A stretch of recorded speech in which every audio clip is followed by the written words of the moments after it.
기도하겠습니다. 참 좋으신 아버지 하나님, 지난 3일의 모든 삶 동안에도 불꽃 같은 눈동자로 우리를 지키시고 이곳까지 인도해 주심을 감사드립니다. 하나님 아버지, 이 땅을 긍휼히 여겨 주옵소서. 한때 잠잠해 가던 코로나 바이러스가 우리나라에서 다시 확산되기 시작하고 또 중동에서, 아프리카 땅에서, 남미에서 다시 확산되어지고 있다고 합니다. 하나님 아버지시여, 이 환난을 통하여서 이 땅의 모든 백성들이 하나님 앞에 우리가 얼마나 무기력하고 보잘것없는 자인가를 아버지 깨닫게 하여 주옵시고, 그동안에 하나님의 뜻을 거스리어서 방탕하며 오만하게 살았던 삶을 돌이키게 하여 주옵소서. 이제는 하나님이여 그들을 낮추사 깨닫게 하시며 또한 이 땅의 모든 백성들을 불쌍히 여기사 하나님의 얼굴빛을 향하시며 바이러스가 박멸되어지고 치유의 역사가 시작되게 하여 주옵소서. 하나님 아버지, 대한민국을 위하여 충고하며 나아갑니다. 아버지 하나님이시여, 참으로 좌로 우로 나뉘어져 있는 대한민국의 이 분열상을 불쌍히 여겨 주옵소서.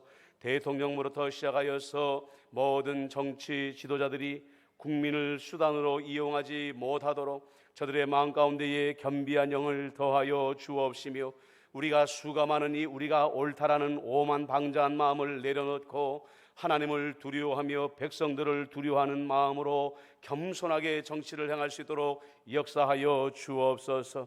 아버지 하며 이들의 오만함이 하나님을 대적할까 심히 두렵습니다. 아버지 하나님이시여, 공평과 정의라는 미명 아래 아버지 하나님을 대적하는 법률들을 만들고 교회를 핍박하는 일이 이 땅에서 일어나지 못하도록 아버지 하나님이여 강권적으로 다스려 보호하여 주옵소서. 하나님 아버지, 땅의 교회들을 위하여 기도합니다. 무슨 말을 하여도 세상에서 돌아보지 아니하고 관심 두지 아니하는 버려진 소금과 같이 된 우리 교회들을 불쌍히 여겨 주옵소서. 하나님 아버지, 이제 우리가 잠시 세상을 향하여 부르짖기보다도 왜 우리가 우리의 신뢰를 잃어버렸는지, 세상이 왜 교회에 관심을 가지지 아니하게 되었는지 우리 자신을 복음으로 돌아보게 해주시고 성령 안에 돌아보게 하여 주옵소서. 말씀과 성령의 갱신의 운동이 교회 안에 일어나게 하여 주옵시며, 하나님이여, 우리가 힘차게 빛을 비출 때에 세상이 교회를 두려워하게 하여 주옵시고, 썩어진 세상의 교회와 성도로 말미암아 새로워지는 놀라운 역사가 일어나게 하여 주옵소서. 하나님, 임마누엘교회를 위하여 축복하며 기도합니다. 아버지 하나님, 우리 임마누엘교회의 성도들의 삶을 하나님께서 눈동자같이 지켜보아여 주옵소서. 하나님이여, 건강을 잃은 자 건강을 회복하게 하여 주옵시고, 재정이 부족한 자 재정을 채워 주옵시며, 수만 가지 이로 마음의 염려와 근심 가운데 있는 자들 예수님께서 이 시간에 신방하여 주시옵소서. 마음의 염려와 근심을 내려놓게 하여 주옵시며, 성령 하나님이 주시는 생명수와 같은 은혜와 진리와 기쁨으로 저들의 영혼 안에 차고 넘쳐날 수 있도록 역사하여 주옵소서. 하나님 아버지, 우리 김윤순 권사님 또 아버지 하나님의 진찰을 받으시고 이제 수술을 앞두게 되었다고 합니다.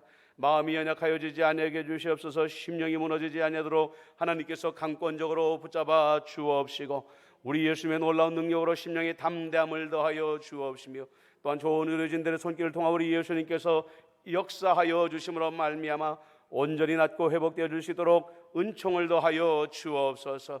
우리 또 홍영식 집사님의 아내분 아버지 하나님이시여, 무릎을 수술하였습니다. 또 아버지 또 다른 쪽에 한쪽에 수술을 또 앞두고 있다고 합니다.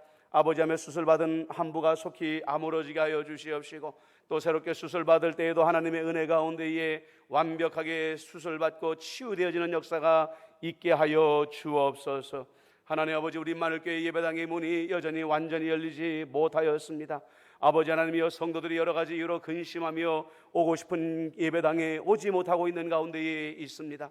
하나님 아버지시여, 예배당의 문이 활짝 열려지고 성도들이 마음 놓고 예배당에 올 수 있는 환경이 되게 하여 주옵시며, 아버지 하며 여러 가지 사정으로 교회에 나오지 못할 때 영상으로 예배드릴 때에도 이 자리가 베델이요, 이 자리가 예배당이요, 이 자리가 하나님의 임마누엘의 임재가 일어나는 것임을 깨닫고 거룩하고 구별되고 존귀한 예배로 하나님께 드리게 하여 주옵소서. 수요기대로 시작합니다. 마치는 시간까지 오직 우리 주님께서 우리와 함께 해주시기를 기도하옵고 예수님의 이름으로 기도드리옵나이다. 아멘.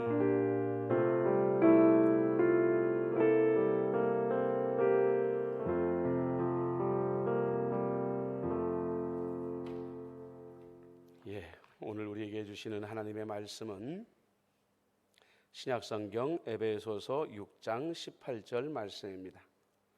에베소서 6장 18절 말씀. 모든 기도와 간구를 하되 항상 성령 안에서 기도하고 이를 위하여 깨어 구하기를 항상 힘쓰며 여러 성도를 위하여 구하라. 아멘. 오늘도 하나님의 기도학교라는 책을 기본으로 해서 기도학교를 계속 진행하겠습니다. 이제까지 그래 해오신 분도 있겠지만 오늘부터는 특별히 이 필기도구들을 좀 준비를 해주세요. 댁에서 노트라든지 또 볼펜 같은 것들을 준비해서 메모를 좀 해주시고, 나중에 오늘 우리 이 의식적인 기도라는 제목을 가지고 또 기도를 훈련을 해볼 텐데 메모를 해두셨다가 또 실제로 집에서 그대로 한번 연습해 보시면 좋겠습니다. 우리가 이 신앙생활을 할 때요, 기도할 수 없을 때가 옵니다. 지금까지 기도가 하나님과의 대화요, 교제라는 것을 묵상했습니다. 그리고 우리가 하나님의 영과 숨으로 지어진 존재이기 때문에 하나님과의 기도 시간만이 사람에게는 우주제일의 기쁨이요 은혜의 시간이 된다라고 묵상을 했지요. 그런데 어떤 이들은 아직까지도 기도 자리에 나오기를 주저하는 이들도 있고, 또 어떤 이들은 한때 늘 기도의 자리를 사모했으나 지금은 기도를 쉬고 있는 이들도 있습니다. 먼저 아예 기도의 자리에 나오기를 주저하는 사람들은 기도에 대한 두려움이 있기 때문에 그렇습니다. 하나님은 여전히 두려운 분이시라고 믿고 있기 때문에 그분 앞에 나가는 것을 주저하는 분들이 있고요. 우리 장로님들이나 권사님들이 대표 기도하는 모습을 보면서 기도라는 것은 저렇게 어려운 문구를 통해서 하나님께 말하는 굉장히 어려운 것이구나 라고 생각하고 기도하기를 주저하는 사람들도 있다는 것입니다. 또 한편으로 예전에는 기도를 사모했지만 기도를 멈춘 이들 가운데 적지 않은 분들은 기도의 매너리즘에 빠져 있는 분들입니다. 하나님과의 관계에서만 그런 게 아니죠. 사람들과의 관계에서도 이 매너리즘이 그 관계를 깨뜨리는 장애가 되어지기도 합니다. 연인의 사이나 부부 사이나 또 부모와 자녀 사이에도 처음에는 뜨거웠다가 시간이 지나면서 자연스럽게 차츰 그 관계가 식어지고 때로는 마음이 멀어지기도 하더라는 거죠. 또한 어떤 이들은 하나님을 향하여 정말 믿음을 가지고 간절히 기도했지만 열심히 기도했는데도 그 응답이 오지 않을 때 낙심해서 기도를 멈춰버리는 경우가 있습니다. 또 어떤 분들은 생각지도 아니하게 인생에 엄청난 고난이 찾아와 가지고 하나님께 기도했음에도 불구하고 그 고난의 파도가 멈추지 않을 때 역시 마음 가운데에 좌절과 절망을 경험하면서 그 절망이 상처가 되어서 기도의 자리에 나가지 않는 사람들도 있더라는 겁니다. 우리가 아직 기도를 시작하지 못했거나 여러 가지 이유로 기도가 멈춰 있을 때에 우리가 먼저 의식적으로 생각해야 될 것이 있습니다. 그게 뭐냐면 하나님과의 대화의 단절이 단지 기도가 멈춰지는 것이 아니라 우리의 영과 삶의 치명적인 재앙으로 돌아온다는 것, 이것을 우리가 의식적으로 먼저 생각해야 된다는 거예요. 사무엘이 기도가 쉬는 것은 죄다라고 말했다고 했죠. 여러 번 나누었습니다. 이것은 단지 그리스도인들이 윤리적인 죄를 짓고 도덕적인 죄를 짓는다라는 의미가 아니에요. 여러분들, 이 죄라는 것은 결국은 뭐냐면 우리의 삶을 파괴하는 것입니다.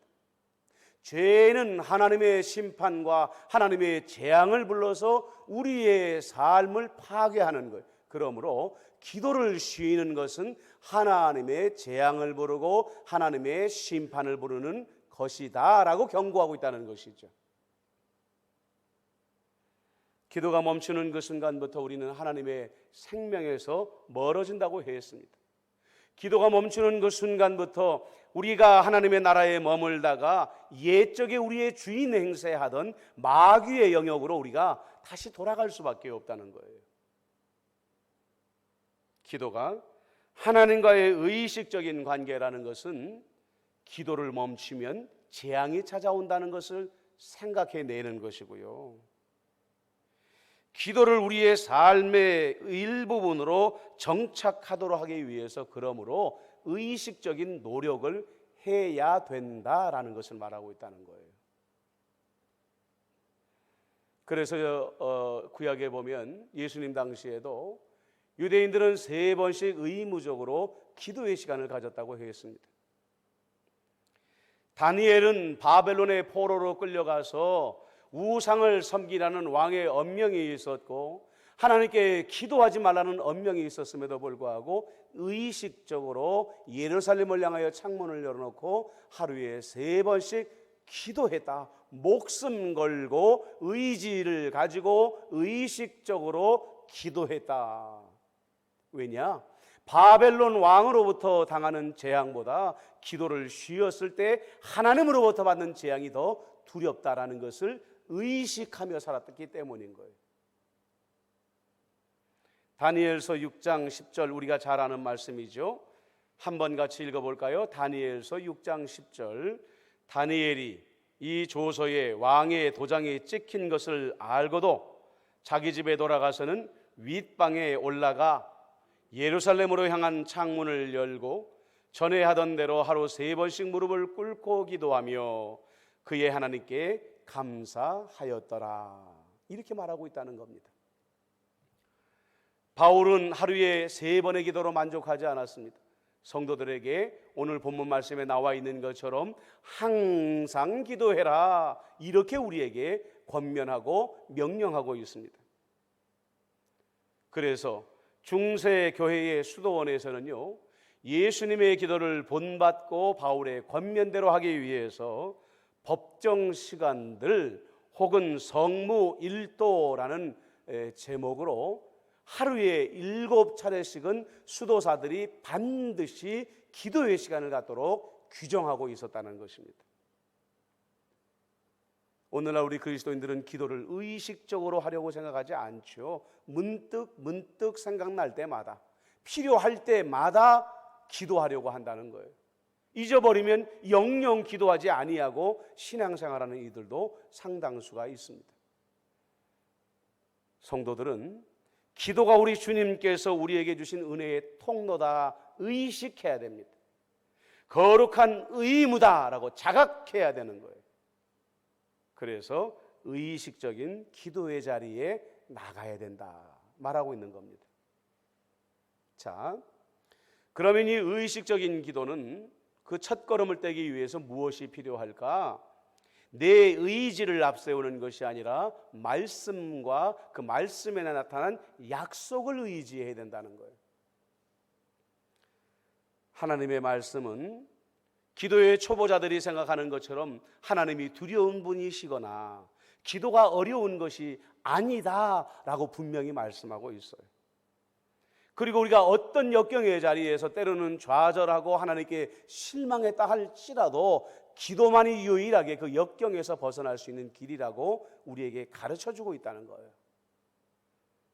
먼저 요한복음 1장 말씀에 보면은요, 영접하는 자 곧 그 이름을 믿는 자들에게는 하나님의 자녀가 되는 권세를 주셨다, 이렇게 말씀하고 있어요.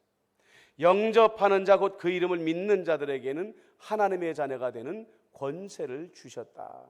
그러므로 우리가 하나님 앞에 나아갈 때에 그분은 우리의 아버지이신데 인자하고 자비하고 온유하신 아버지이며, 우리는 감히 그분을 아빠, 아버지라 부를 만한 어린 자녀로서 격이 없이 나갈 권리가 있다라는 것을 생각해야 된다는 거예요. 히브리서 4장 16절에 보면 그러므로 우리는 긍휼하심을 받고 때를 따라 돕는 은혜를 얻기 위하여 은혜의 보좌 앞에 담대히 나아갈 것이니라. 때를 따라 돕는 은혜, 우리가 부족할 때, 우리에게 필요한 것이 있을 때, 우리가 역경의 때, 고난의 때, 실망의 때, 좌절의 때 하나님을 향하여 기도를 멈출 것이 아니라 도리어 은혜의 보호자를 향하여 담대히 나가야 된다. 우리는 이 두 가지의 말씀을 기본적으로 기억하며 의식적으로 기도의 자리에 나가야 된다는 거예요. 기도가 어려운 것이라고 생각하는 사람들은 다시 말씀드립니다. 기도는 어린 자녀가 인자하고 자비로운 아버지 앞에 나가는 것이라는 것을 생각해야 되는 것이고요. 기도를 멈춘 이들은 예수님을 향한 내 사랑이 어디서부터 떨어졌는지를 생각하고 말씀을 의지하며 마음을 돌이키고 사랑을 회복하고 주님 앞에 나가야 된다는 거예요. 계시록 2장 4절로 5절을 한번 읽어볼까요? 시작. 그러나 너를 책망할 것이 있나니 너의 처음 사랑을 버렸느니라. 그러므로 어디서 떨어졌는지를 생각하고 회개하여 처음 행위를 가지라. 만일 그리하지 아니하고 회개하지 아니하면 내가 네게 가서 내 촛대를 그 자리에서 옮기리라. 이렇게 말씀하고 있다는 겁니다. 응답받지 못함으로 인한 상처, 고난으로 인해 마음에 새겨진 상처가 주님 안에서, 그 은혜 안에서 분명히 회복될 수 있다는 믿음을 회복하고 기도의 자리로 포기하지 아니하고 나가야 된다는 거예요. 이때 우리가 꼭 붙잡아야 될 환난의 날들에, 고난의 날들에, 눈물의 날들에 꼭 붙잡아야 될 말씀이 있어요. 시편입니다. 시편은 위대한 신앙인들이 우리보다 앞서서 경험한 좌절, 그 실망 가운데에 믿음이 회복되어지고 그 기도를 붙잡고 결국 마침내 어떻게 승리했는가를 보여주는 것이기 때문에 그래요. 간증집입니다. 시편 120편 1절에 보니까 내가 환난 중에 여호와께 부르짖었더니 내게 응답하셨도다, 이렇게 말씀하고 있어.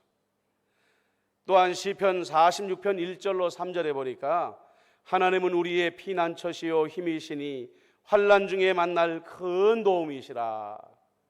그러므로 땅이 변하든지 산이 흔들려 바다 가운데에 빠지든지 바닷물이 솟아나고 뛰놀든지 그것이 넘침으로 산이 흔들릴지라도 우리는 두려워하지 아니하리로다, 이렇게 말씀하고 있어요. 우리가 환난의 날에 분명히 기억해야 될 것이 있습니다. 기도가 거절당하고 응답이 아직 오지 아니하였을 때 분명히 기억해야 될 게 있어요. 나보다 먼저 그런 상처를 경험한 이들이 있었다. 나만 그런 것이 아니다. 그러나 나의 믿음의 선배들이 결국은 하나님을 향하여 승리의 찬송을 부른 비결이 뭐냐? 그들은 기도 쉬는 죄를 범하지 않았다는 것입니다. 자, 그러면 이제 오늘 우리가 연습해 봐야 될 기도가 있어요. 그게 뭐냐면 의식 성찰 기도 훈련이다. 뭐 언뜻 들어보면 이거 어려운 기도인데 이거 어떻게 해야 되지? 라고 생각되어질 수가 있는데 알고 보면 그렇게 어려운 기도가 아니에요. 의식 성찰 기도 훈련이라는 것은 한마디로 말하면 오늘 하루를 되돌아보면서 나는 하나님과 어떤 교제를 하며 지냈는가 돌아보고 기도하는 것입니다. 하루 24시간을 되돌아보면서 잠자리 들기 전에 내가 예수님과 동행한 시간과 사건들을 의식적으로 되돌아보는 거죠. 하나하나 생각해 보는 것입니다. 여기서 우리가 알아야 되는 것은 뭐냐면 의식 성찰이라고, 그래서 이 의식 성찰이 나에게 초점을 맞춰보는 자기 분석이요, 자기 중심의 성찰 시간이 아니라는 거예요. 이 기도 훈련은 성령의 도우심을 통해서 일상에서 우리와 늘 함께 하신다고 약속하신 임마누엘 하나님의 흔적을 찾아보는 기도 훈련이에요. 하루를 돌아보면서 언제 하나님이 나와 함께 하심을 느꼈는지, 언제 하나님과 함께 하는 것을 방해받았는지, 혹은 내가 하나님과 함께하는 시간을 방해한 적은 없었는지 돌아보는 거죠.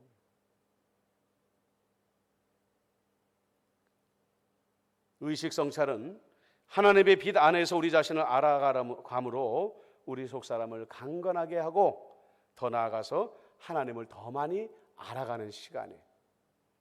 자, 여러분들 우리 연배가 많으신 분들은 거의 핸드폰으로만 이 영상을 보시겠지만 이 카카오톡을 컴퓨터에서 실행을 하게 되면은요, 유튜브 영상이 나오게 되고 밑에 보면은 더 많이 보기라는 그 단어가 떠올 거예요. 그 단어를 누르게 되면 그 밑으로 오늘 이 본문들이 쭉 텍스트가 나오게 되어 있습니다.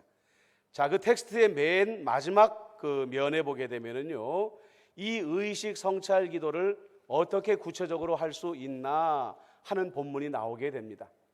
영상으로만 보시는 분들은 지금부터 이제 메모를 하시면서 의식 성찰 기도는 이렇게 하는 것이구나 간단하게 메모하시고 오늘 저녁부터 한 주간 동안에 한번 연습을 해보시면 좋겠어요. 자, 먼저 이 의식 성찰 기도는 다른 말로 말하면 성령님과 함께 하루를 돌아보는 것입니다. 첫 번째가 무엇이냐? 먼저 여러분들이 잠자리에서 눈을 감고 몸을 편안하게 하고 마음을 평온하게 다스리는 것입니다. 혹시 마음 가운데에 여러 가지 일로 인해서 번잡한 마음이 있다면 다 내려놓으셔야 돼요. 너무 좋았던 기억도 내려놓고요, 다투어서 마음에 분함이 있었던 것도 내려놓고요, 그저 하나님의 성령의 도우심을 구하면서 마음을 잔잔하게 만드는 평정의 시간이 필요하다는 겁니다. 그리고 정직하게 지금 내 마음의 상태를 하나님께 한번 보고해 보는 거예요. 하나님, 내 마음을 평정케 하려고 하는데 누구에 대한 미움이 자꾸 내 마음에 가시처럼 찌르네요. 누구로 인하여 당한 일 때문에 마음에 분이 자꾸 일어나네요. 정직하게 고백하여 볼 줄 알아야 된다는 거죠. 그 다음에 뭐냐면은 빛을 구하기. 그래서 우리가 성령의 조명하심이라는 표현들을 자주 쓰잖아요. 자, 이건 뭘 말하냐면 내 영혼은 지금 암흑 가운데에 있습니다. 하나님께 나아가는 길도 사실은 어두움으로 채워져 있습니다. 왜요? 우리의 영혼이 준비되지 못하기 때문에 그래요. 그때 필요한 게 뭐냐? 성령님의 도우심입니다. 시각장애인들이 길을 갈 때 안 보이죠. 그런데 이 시각장애인들의 빛의 역할을 해주는 게 뭐냐? 지팡이나 아니면은 이 시각장애인을 안내해주는 안내견입니다. 마찬가지로 우리 스스로의 의지나 우리 스스로의 지식으로는 하나님 앞에 나아갈 수가 없어요. 그래서 성령님의 빛을 비추심, 성령님의 조명하심이 필요하다는 거예요. 자, 이렇게 한번 기도하시라는 겁니다. 주님, 이제 가까이 와 주십시오. 따라서 해볼까요? 주님, 이제 가까이 와 주십시오. 그 다음에 성령님, 나와 함께 나의 하루를 바라보아 주십시오. 따라해 볼까요? 성령님, 나와 함께 나의 하루를 바라보아 주십시오. 그 다음에 이어서 기도합니다. 나를 도우사 오늘 하루 하나님의 임재의 현장을 알아차리게 해 주세요. 나를 도우사 오늘 하루 하나님의 임재의 현장을 알아차리게 해 주세요라고 기도하라는 겁니다.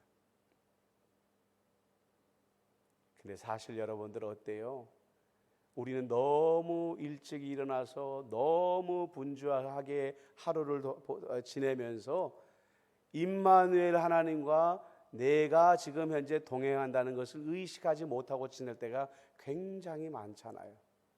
이 기도가 중요한 것은 뭐냐면 우리와 함께 하시는 임마누엘 하나님이 정말 내 삶에 매 순간 함께 하시는구나 하는 것을 새삼 알게 하고 깨닫게 한다는 것. 그래서 성령님의 도우심으로 오늘 하루 아침에 눈 떴을 때부터 잠자리에 올 때까지 언제 어느 때에 어떤 모습으로 하나님이 나와 함께 하셨구나라는 것을 돌아보자는 거예요. 그래서 하루를 성령님과 함께 지난 하루를 돌아보는 것입니다. 여기서 여러분들이 메모를 하면서 그렇게 하루를 돌아보면 더 분명하게 임마누엘의 흔적을 찾을 수 있겠죠.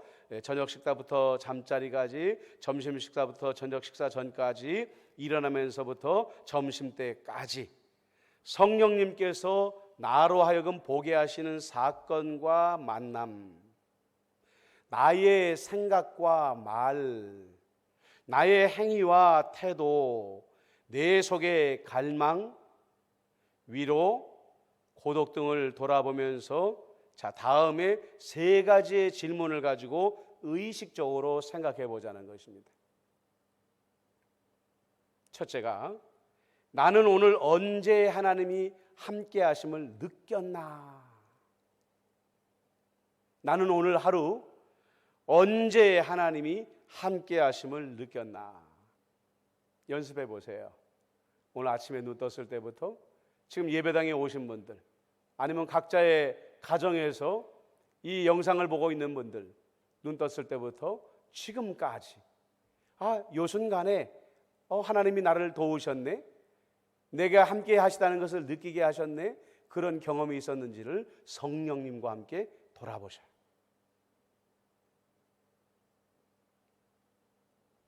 그리고 나는 오늘 어느 순간에 주님의 음성을 들었는가? 여러분들, 우리가요 하나님의 음성을 듣는 것이 옛적의 예언자들이나 선지자들이 하는 것처럼 눈으로 보고 사람의 음성을 귀로 듣는 것처럼 듣는 것만 하나님의 음성이라고 생각하면 안 돼요.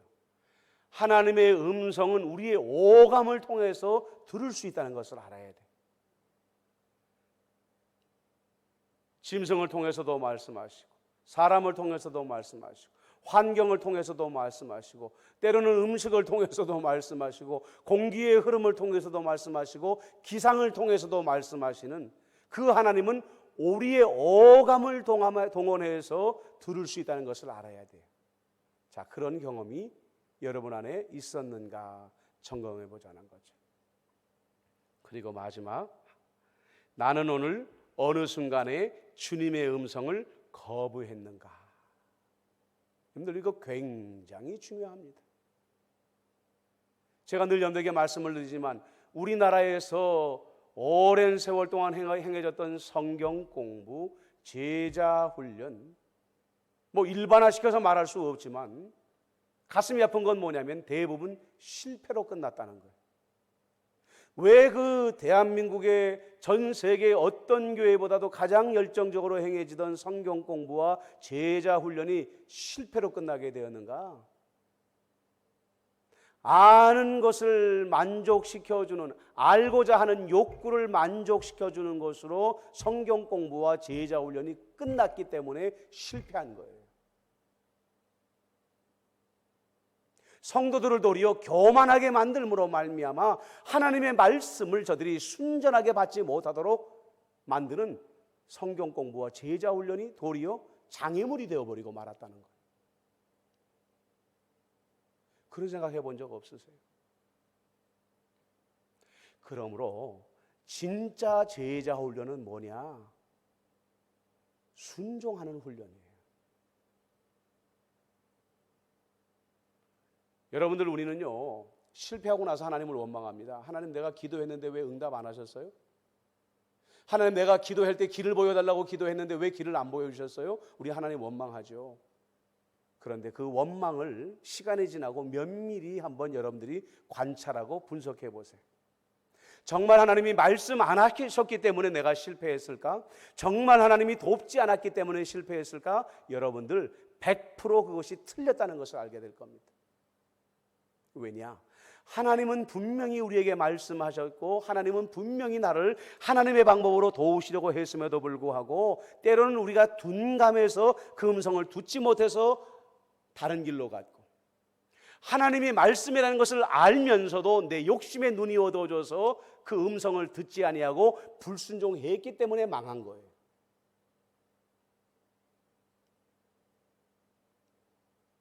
여러분들, 많이 알고 교만해서 불순종하고 망하느니 차라리 적게 알고 겸손해서 순종하고 복받는 게 나은 거예요.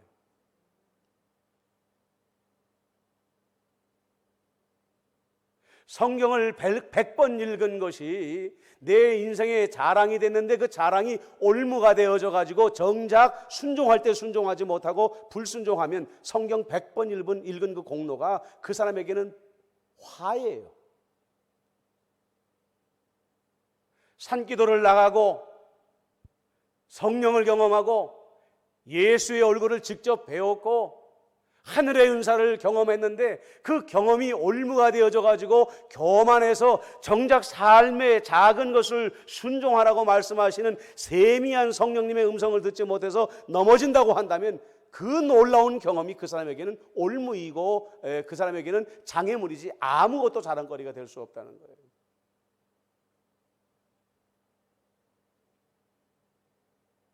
우리는요, 오늘 이 의식 성찰 기도가 얼마나 중요하냐면 하루에도 수십 번 수백 번 듣고도 거부하는 주님의 음성이 얼마나 많은지 몰라요. 우리가 매번 자각하지 않아서 그래요. 그리고 더 무서운 게 뭐냐? 갈라디아서에서 바울이 말한 것처럼 인간은요 스스로 속이는 자예요. 하나님은 분명히 아니다라고 말하는데 내 고집 때문에 맞다라고 생각하고 끝까지 고집하는 거예요. 이게 하나님의 뜻이라고 고집하는 거예요. 자기를 속이는 거예요. 여러분, 믿음이라는 거 참 올무가 되기 쉬워요. 교회 안에 보면은요 하나된 믿음이 없어요. 그렇지 않아요? 다 제각각 자기의 믿음을 말합니다. 하물며 목사가 그 믿음을 선포해도 그건 목사님의 믿음이고 그건 목사님이 들은 음성이고 내가 들은 음성을 다르고 내가 믿는 믿음은 달라요 하고 불순종해버려요. 그런데 우리가 분명히 알아야 될 게 있어요. 예수님이 내 믿음대로 될지어다. 이 믿음, 여러분들이 이 말씀 무섭게 받아들여야 돼요. 이 말씀을 우리가 착각하고 이 거짓된 부흥사들이 잘못 왜곡돼 가지고 내가 하나님께서 하나님을 향하여 지금 100억을 주실 줄로 믿습니다 라고 고백하면 하나님이 100억을 주신다. 그거 작아. 1000억을 주실 줄로 믿습니다. 그렇게 기도하면 1000억을 주신다. 이렇게 잘못 가르쳤어요. 아니에요. 내가 하나님의 음성을 분별하고 잘 듣고 믿고 순종하면 복 받는 것이고요, 내가 거짓된 믿음을 가지고 거짓된 음성을 듣고 내 고집 때문에 잘못된 믿음을 가지면 그 잘못된 믿음 때문에 저주받는 거예요. 믿음대로 되는 거예요. 믿음대로 되는 거예요. 그래서 제가 여러분에게 늘 말씀드리잖아요. 신앙생활하면서 제일 우리에게 가장 중요한 가치 중에 하나가 뭐냐? 영분별력을 가지라는 거예요.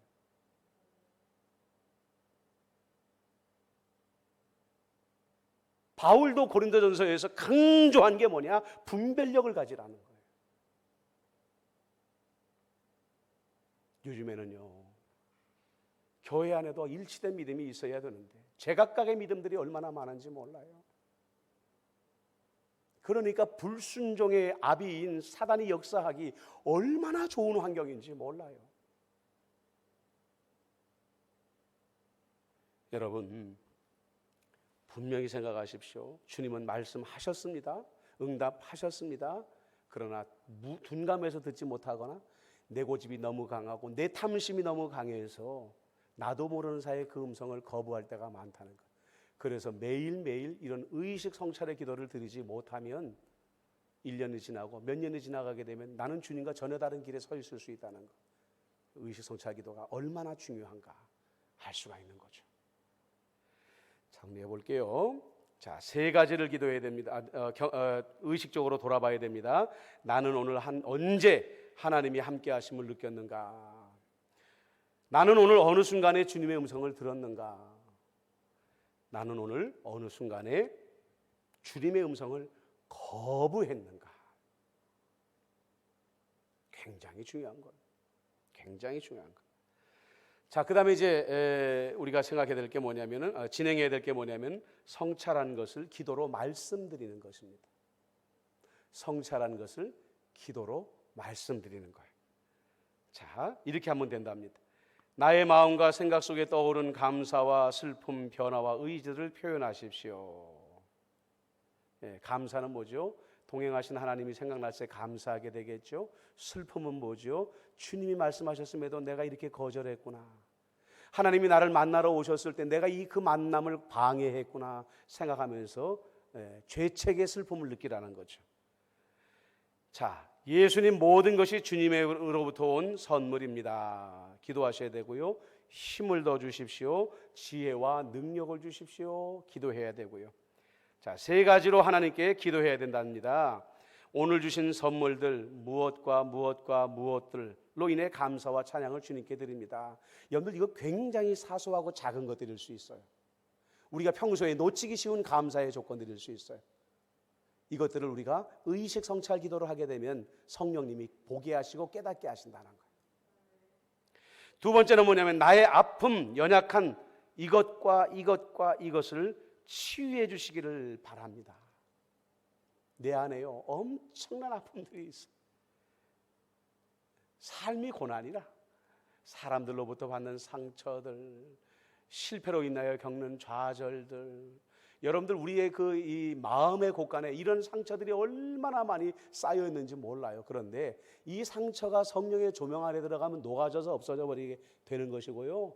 우리 어두움의 마음의 창고에 담아놓으면 가시처럼 계속 우리의 영혼을 찔러대게 되는 거예요. 그래서 성령님이 우리 상처를 보게 하실 때 그 상처를 성령님께 내어드리는 기도를 드리자는 거죠. 그다음에 마지막으로 내가 잘못한, 실수한, 그러니까 주님의 음성을 거부함으로 행한 모든 나의 작고 큰 허물들을 정직하게 고백해 드리자는 겁니다. 그래서 내가 잘못한, 실수한 이런 것들에 대하여 용서와 자비를 베풀어 주옵소서. 이렇게 세 가지로 기도하자는 거예요. 정리해 볼까요? 성찰한 것을 기도하는데요. 오늘 주신 선물들을 감사하며 기도하시고요. 내 마음 가운데 마음에 참고 있는 아픔과 연약한 것들을 주님께 고백하시고요. 그 다음에 내가 잘못한 실수한 주님의 음성을 거부한 허물들을 용서해 주시도록 기도하자는 거예요. 그 다음에 마무리 기도는 감사로 마쳐야 됩니다. 그래서 사랑의 예수님, 매일 나의 삶 속에서 늘 함께 해주셔서 감사드립니다 하고 의식성찰 기도를 마치면 된다는 것입니다. 자, 여러분들 핸드폰으로만 보셔가지고 좀 답답하시는 분들은 교회에 이 자료를 좀 몇 부 비치해 놓을 테니까 주일날 우리 임 목사님에게 부탁해서 받아가시면 되겠고요. 컴퓨터로 영상을 보실 수 있는 분들은 꼭 그 밑에 기록되어져 있는 텍스트를 보시면서 여러분들 오늘 성령님과 함께 하루 돌아보기 의식성찰 기도를 일주일 동안만 꼭 좀 훈련해 보시면 좋겠습니다. 자, 오늘 우리 주신 말씀을 생각하면서 우리 한번 오늘 의식성찰 기도를 좀 훈련을 해보자고요. 자, 이 시간에 먼저 우리가 기도합니다. 여러분들 주님께 먼저 여러분들 마음을 평온하게 한번 다스려 보십시다. 세상의 번잡한 생각들 다 내려놓고 그 다음에 지금 내 마음의 상태, 영적인 상태를 우리 예수님께 한번 보고해 보세요. 그리고 감사의 고백의 기도를 주님께 한번 드려보십시다. 예수님, 오늘도 성령님을 통해 내가 사는 이 세상에 나와 함께 해주셔서 감사합니다. 이 시간 주님이 나와 함께 하심으로 기뻐합니다. 한번 정직하게 감사의 고백을 드려보십시오.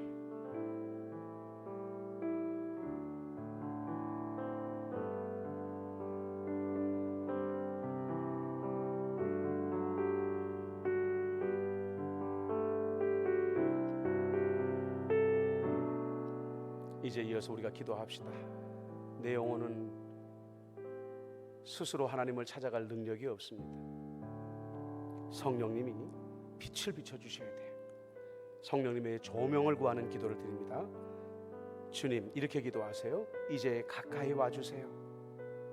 성령님, 나와 함께 나의 하루를 바라보아 주세요. 나를 도우사 오늘 하루 하나님의 임재 현장을 알아차리게 해주세요. 나를 도우사 오늘 하루 하나님의 임재 현장을 알아차리게 해주세요. 우리 성령님께 빛을 구하는 기도를 드리시길 바랍니다.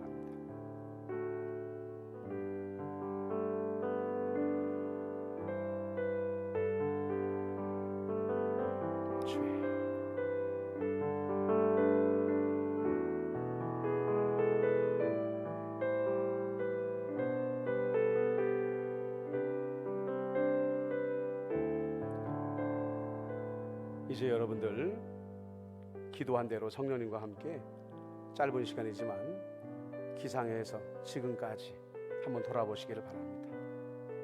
세 가지로 돌아보시자고 그랬죠. 나는 오늘 언제 하나님이 함께 하심을 느꼈는가? 나는 오늘 어느 순간에 주님의 음성을 들었는가? 나는 오늘 어느 순간에 주님의 음성을 거부했는가? 마음에 떠올려 보시거나 아니면 간단하게 메모를 한번 해보세요. 나는 오늘 언제 하나님이 함께 하심을 느꼈는가? 주님의 음성을 들었는가? 주님의 음성을 거부했는가?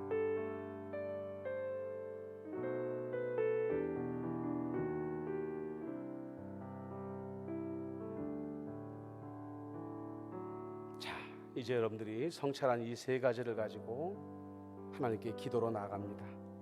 내 마음과 생각 속에 떠오른 감사, 슬픔, 변화와 의지들을 표현하는 시간이라고 그랬어요.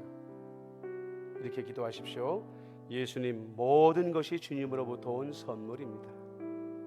모든 것이 주님으로부터 온 선물입니다. 힘을 더 주십시오. 지혜와 능력을 주십시오. 기도하셨습니까? 이제 세 가지를 기도합니다. 오늘 주신 선물들로 인해 감사와 찬양을 주님께 드리십시오. 하나님이 나에게 주신 작은 은사들이 뭘까? 선물들이 뭘까? 성령님께서 조명하여 주시는 것들 되돌아보시면서 감사해 보십시오.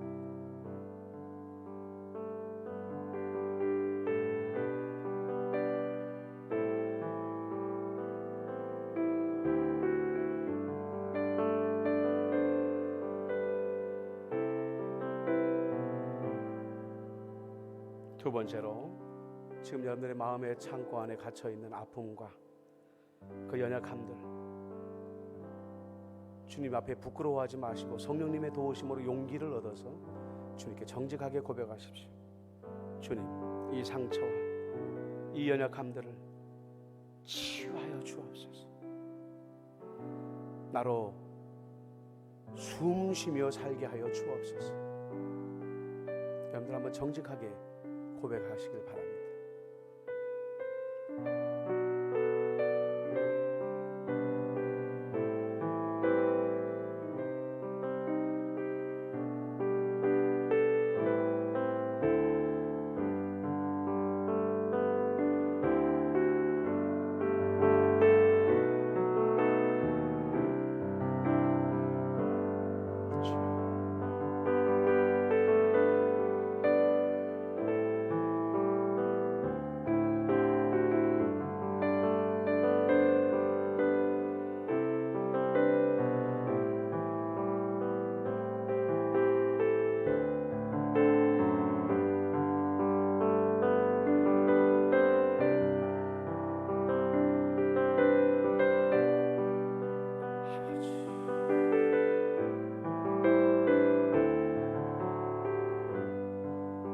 이 시간에는 마지막으로 주님의 음성을 거부함으로 내가 잘못한 것들, 실수한 것들 함부로 분내거나 불순종했거나 남의 마음에 영혼에 상처 준 것은 없는지 돌아보시고 주여 용서와 자비를 구합니다.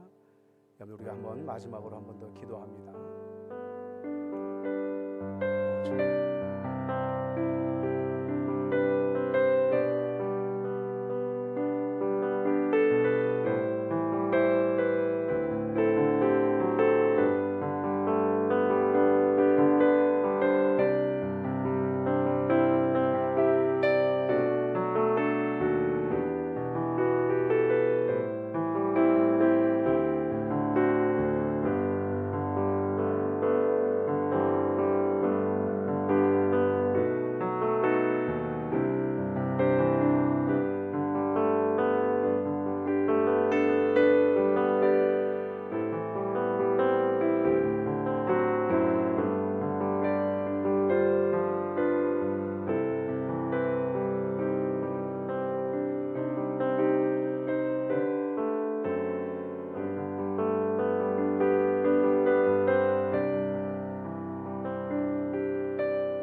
이제 여러분들 우리가 이것을 감사 기도로 마칩니다. 저를 따라서 기도하십시다.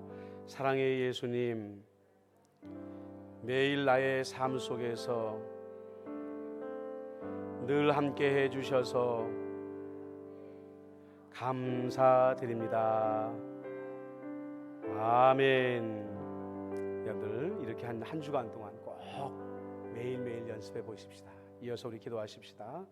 여러분들 온 세상을 위해 충고해 주십시오. 지금 바이러스 확산 상황이 예사롭지 않다고 말합니다.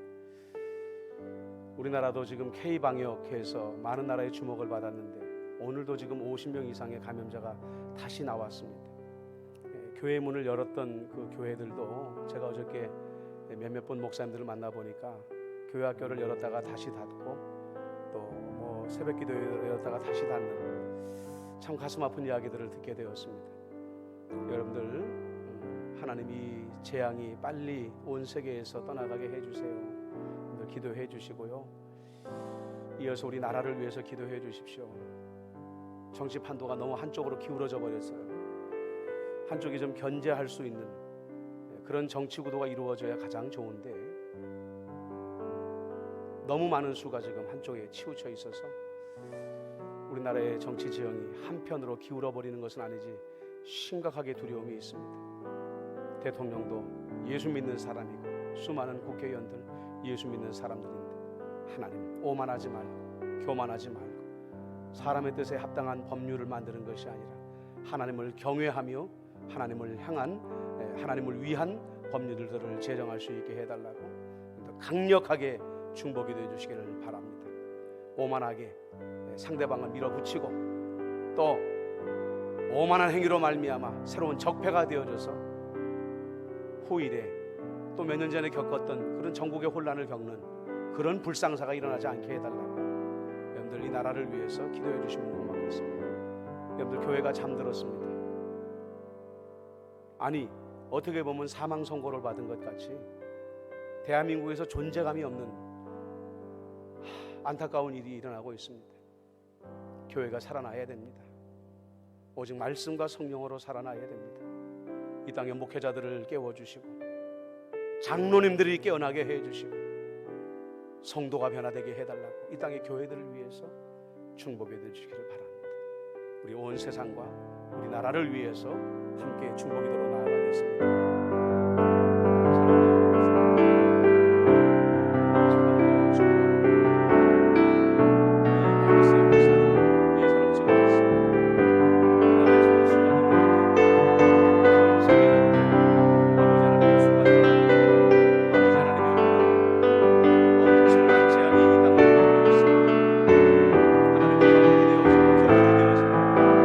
강력해진 바이러스가 돌아올 수 있는 하나님 이제는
이 시간 이어서 우리 임마누엘 교회를 위해서 한 번 더 기도하십시다.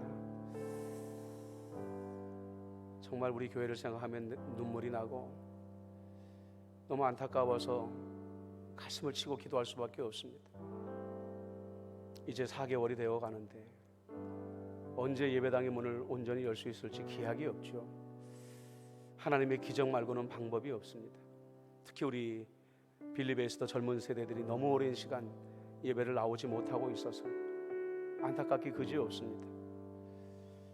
저들이 어느 곳에서 예배를 드리든지 하나님 저들의 마음속에 성령을 부어 주옵소서. 우리 임마누엘 교회의 다음 세대들의 신앙이 식어지지 아니하도록 책임져 주옵소서. 여러분들 오늘 특별히 우리 빌립에스더를 위해서 중보기도 해주시면 고맙겠습니다. 또한 우리 김인순 권사님 아산병원에서 어저께 진찰 받으셨는데 수술을 해야 된다는 통보를 받으셨습니다. 마음이 얼마나 무거우시겠습니까? 우리 원사님 강하고 담대할 수 있도록 기도해 주시고요. 정말 대한민국 최고의 의료진을 만났는데 그들을 통하여서 빠른 시일 내에 수술 일정이 확정되어지고 수술을 잘 받을 수 있도록 중보기도 해주시면 고맙겠습니다. 우리 홍영숙 집사님의 우리 아내분께서 어저께 무릎 수술을 받으셨는데 양쪽 무릎을 다 받으실 계획이었는데 차질이 있어서 한쪽 무릎은 미루게 되었습니다. 그래서 수술 받은 부위가 잘 아물게 기도해 주시고 나머지 수술 그 부위도 수술 잘 받고 회복이 잘 될 수 있게 기도해 주시기를 부탁을 드리겠습니다. 여러분들 마음 가운데 환난에 있는 이들을 위해서 기도해 주시고요. 여러분들 정말 연일 이런 말씀을 드려서 송구하지만 담임 목사를 위해서 기도해 주십시오. 천근만근의 무거운 짐을 짊어지고 있는 것 같아서 요즘 많이 힘이 듭니다. 담임 목사를 위해서 늘 기도해 주시고 우리 섬기는 우리 두 분 목사님을 위해서 기도해 주시고 홍영식 집사님을 위해서 그리고 정말 이 어려운 와중에 가정과 사업과 교회를 섬기기 위해 쓰시는 우리 김윤희 장로님과 두성민 피택 장로님을 위해서도 여러분들 힘내라고 중보기도해 주시면 고맙겠습니다. 우리 임마누엘 교회를 위해서 한 번 더 기도하겠습니다. 기도합시다.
하나님 아버지, 오늘 의식적인 기도를 공부했습니다. 의식 성찰 기도를 연습했습니다. 한 주간 동안 이 기도를 통하여 임마누엘 하나님과 더 가까워질 수 있는 우리 모든 성도들 되게 하여 주옵소서. 세상의 한숨 소리가 자꾸만 깊어져 가고 있사오니 이제는 주의 자비로 용서하시고 이 땅을 고쳐 주옵소서. 대한민국의 정치 구도가 한쪽으로 너무나도 기울어져 버렸습니다. 벌써 힘으로 상대방을 억누르고 자기들의 고집과 주장을 무력으로라도 간철하려고 하는 모습들이 보여지고 있습니다. 저들의 오만함으로 말미암아 하나님의 영광을 가리우는 일이 없도록 주의 권세로 다스려 주옵소서. 이 땅의 교회가 죽은 자와 같이 되었습니다. 맛을 잃고 길거리에 버려져 사람들에게 짓밟히고 있습니다. 어디서 우리가 떨어졌는지 회개하며 돌이키게 하여 주옵소서. 처음 사랑이 회복되게 하여 주옵소서. 우리 임마누엘 교회 예배가 회복되어지게 하여 주옵소서. 특별히 오늘 중보합니다. 빌립의 에스더, 우리 임마누엘 교회의 미래를 짊어지고 가야 될 우리 젊은 세대들, 예배 나온 지 아버지 너무 오래되었는데 저들이 있는 곳에서 예배를 게을리하지 아니하게 하여 주시옵시고, 성령 하나님께 저들의 마음을 만져 주옵시며 믿음이 도리어 반석처럼 세워져 있다가 때가 되어 돌아와 주의 교회를 이끌게 하여 주옵소서. 김윤승 원사님을 축복하오니 마음의 강건함을 담대함을 더하여 주옵시고, 하나님 아버지, 좋은 여진들의 손길을 통하여 완벽하게 수술받고 두 번 다시는 고통 겪지 아니하게 하여 주옵소서. 모든 환난당하는 자들을 위로하시고 구원하여 주시옵소서. 담임 목사를 붙잡아 주시고 강하고 담대하게 하여 주시고 주의 음성 들려주시고 주의 빛으로 이 어려운 때에 임마누엘 교회 양머리들을 잘 이끌게 하여 주옵시며, 우리 임 목사님, 문 목사님, 하나님께서 맡은 바 사명을 잘 감당하며 영육이 강건하게 하여 주시옵시고 곤비치 아니하도록 역사하여 주옵소서.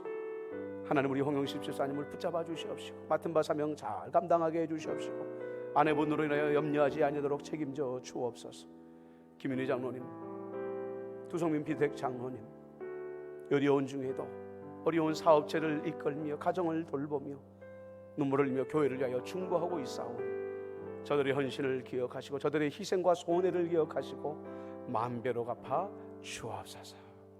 예수님의 이름으로 기도드리옵나이다. 아멘. 교회 소식을 알려드립니다.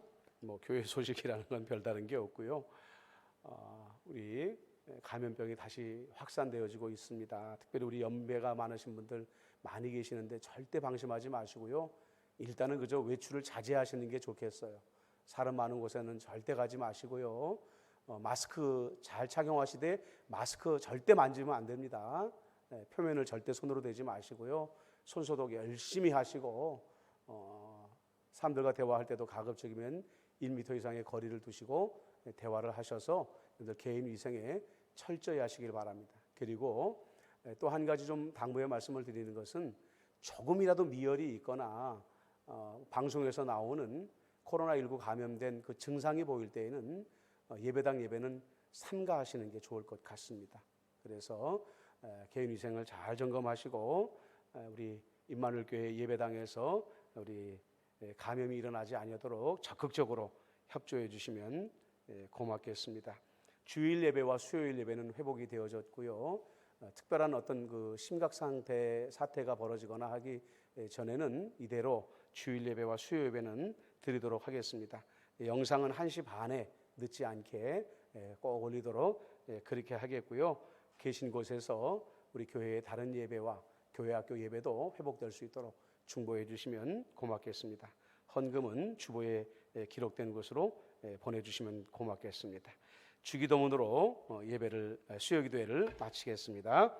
하늘에 계신 우리 아버지, 아버지의 이름을 거룩하게 하시며 아버지의 나라가 오게 하시며 아버지의 뜻이 하늘에서와 같이 땅에서도 이루어지게 하소서. 오늘 우리에게 일용할 양식을 주시고 우리가 우리에게 잘못한 사람을 용서하여 준 것 같이 우리 죄를 용서하여 주시고 우리를 시험에 빠지지 않게 하시고 악에서 구하소서. 나라와 권능과 영광이 영원히 아버지의 것입니다. 아멘.